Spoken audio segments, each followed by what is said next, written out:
Hello दोस्तों, summer Prius अड्डा में आपका स्वागत है। आज हम हिंदी के कुछ महत्वपूर्ण क्वेश्चन आंसरों को देखेंगे जो कि आपकी आगामी परीक्षाओं की दृष्टि से बहुत उपयोगी है। फ्रेंड, इससे पहले हम अपनी वीडियो में 30 तक क्वेश्चन करा चुके हैं। अब हम 31 से शुरू करेंगे। ठीक है, तो पहला है ओ अब किस प्रकार के वर्ण हैं? तो आंसर है डी, कंठोष्ठ। नेक्स्ट है निम्नांकित अघोष अल्पप्राण ध्वनि कौन सी है? तो आंसर है डी, क और ता। नेक्स्ट, निम्न में से कौन एक अल्पप्राण ध्वनि है? तो आंसर है ए, का जो है वो अल्पप्राण है। दा ध्वनि का उच्चारण स्थान के आधार होता है। आंसर है बी, दंत्य। इनमें से कौन सी ध्वनि अंतस्थ नहीं है? तो जो बा है वह पेड़चिड़ा वाला, ये अंतस्थ नहीं है। नेक्स्ट, निम्नलिखित में से कौन मूर्धन्य ध्वनि नहीं है? तो आंसर है डी, ण जो है वो मूर्धन्य नहीं है।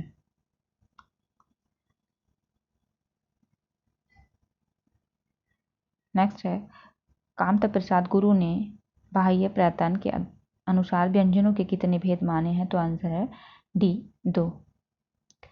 नेक्स्ट है निम्नलिखित में से हिंदी की कंठ्य ध्वनियां हैं?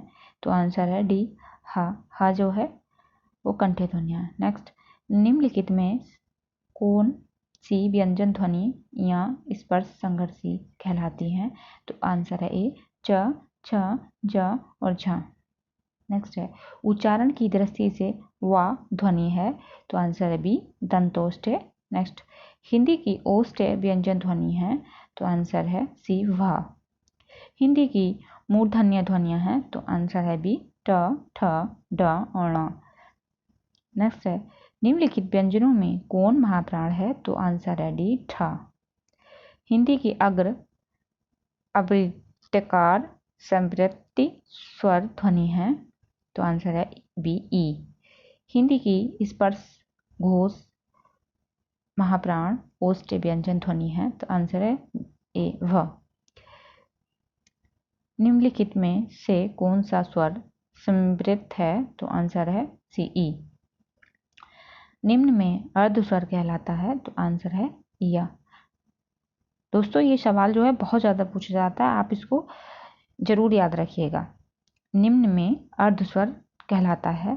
ज़्यादातर परीक्षाओं में, जिन परीक्षाओं में हिंदी आती है तो ज़्यादातर ये पूछा ही जाता है। तो इसका आंसर है या जो है वो अर्ध स्वर है। नेक्स्ट, इनमें से कौन व्यंजन अल्पप्राण है? तो इसका आंसर है सी, चा जो है वो अल्पप्राण है। नेक्स्ट, इनमें से कौन सा वर्ण स्पर्श व्यंजन नहीं है? तो आंसर है डी, या जो है वो स्पर्श व्यंजन नहीं है। नेक्स्ट, मात्रा स्वर को क्या कहते हैं? तो इसका आंसर है बी, समरूप या ग्रीफ। ठीक है। नेक्स्ट है भाषा निर्माण की इकाइयों का सही अनुक्रम है? तो आंसर है डी, ध्वनि, शब्द, पद और वाक्य। नेक्स्ट, निम्नांकित में से उच्चारण स्थान के आधार पर कंठ से लेकर विवर में उच्चारित व्यंजन ध्वनियों का सही अनुक्रम है? तो आंसर है ए, कंठ्य, तालव्य,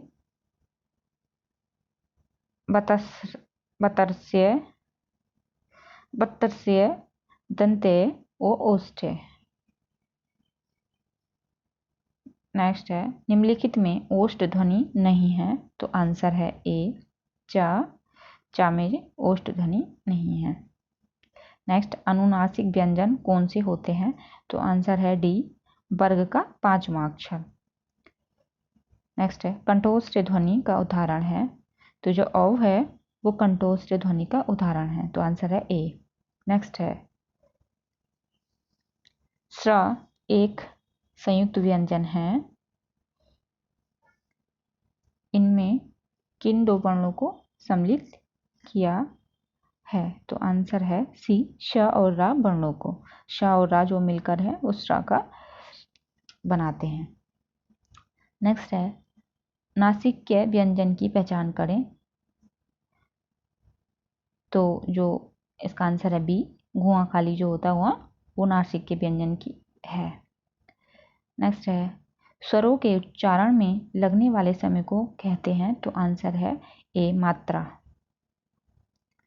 नेक्स्ट, निम्नलिखित में से कौन सा वर्ण सघोष महाप्राण व्यंजन है? तो आंसर है बी झ, जो झरना वाला है। नेक्स्ट है श, श, श के अंतर्गत आते हैं, तो इसका आंसर है ए, ये जो है ऊष्म व्यंजन के अंतर्गत आते हैं। नेक्स्ट है इनमें से अंतस्थ वर्ण हैं, तो वा जो है वो अंतस्थ वर्ण है। नेक्स्ट है प्रयत्न के आधार पर ला किस प्रकार की ध्वनि है? तो आंसर है ए पार्श्विक ध्वनि है। नेक्स्ट है उक्षिप्त व्यंजन का उदाहरण है? तो आंसर है डी अंगा खाली और ला ढ जो है जो जैसे हम लिखते हैं पढ़ना, तो आंसर है डी अंगा खाली और ढ, ये जो है उक्षिप्त व्यंजन है। संयुक्त व्यंजन नहीं है, तो इसका आंसर है ए श जो है वो संयुक्त व्यंजन नहीं है। भाषा विज्ञान की दृष्टि से ऊ किस प्रकार स्वर है? तो ऊ जो है वो आंसर है डी पश संवृत है। कहाँ गया? ये है आंसर है डी, तो ये जो है पंचमी संवृत है। नेक्स्ट है हिंदी वर्णमाला में अ और अह क्या है? तो आंसर है सी अयोगवाह। नेक्स्ट है निम्न में से कौन सा व्यंजन संघर्षी है? तो आंसर है सी हा जो है वो संघर्षी है। इनमें से कौन संयुक्त व्यंजन नहीं है? तो आंसर है डी फ जो है संयुक्त व्यंजन नहीं है, बाकी ये तीनों है। निम्नलिखित व्यंजनों में से कौन सा संयुक्त व्यंजन नहीं है? तो आंसर है बी शा जो है वो संयुक्त व्यंजन नहीं है, ये जो है ऊष्म व्यंजन है। नेक्स्ट है निम्न में से कौन सा व्यंजन स्पर्श संघर्षी है? तो आंसर है ए ज जो है वो स्पर्श संघर्षी है। नेक्स्ट हिंदी शब्दकोश में छ जो क्षत्रिय वाला है उसका क्रम किस वर्ण के बाद आता है? तो इसका आंसर है ए का। ए के उच्चारण स्थान का नाम है, तो आंसर है डी कंठतालव्य। नेक्स्ट कौन सी ध्वनि महाप्राण नहीं है? तो आंसर है सी जा जो है वो महाप्राण नहीं है। निम्न में से कौन सा व्यंजन पार्श्विक है? तो आंसर है ला। तो दोस्तों ये थे कुछ महत्वपूर्ण क्वेश्चन आंसर। अगर आपको अच्छे लगे हो तो चैनल को सब्सक्राइब करें, वीडियो को लाइक करें, शेयर करें और कमेंट्स करें। Thanks for watching my video. मिलते हैं नेक्स्ट वीडियो में।